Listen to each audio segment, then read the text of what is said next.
jaamac muuse jaamac isagana aad iyo aad baan u salaamayaa oo qolyaha iminka xoogga u soo celiyay dhaqanka ay ka mid uu yahay isaga iyo ayaan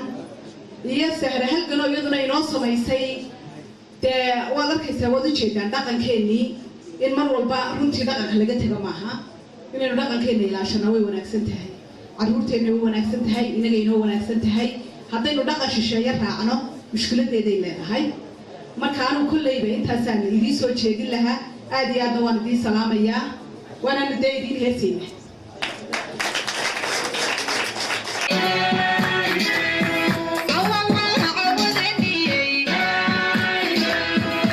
I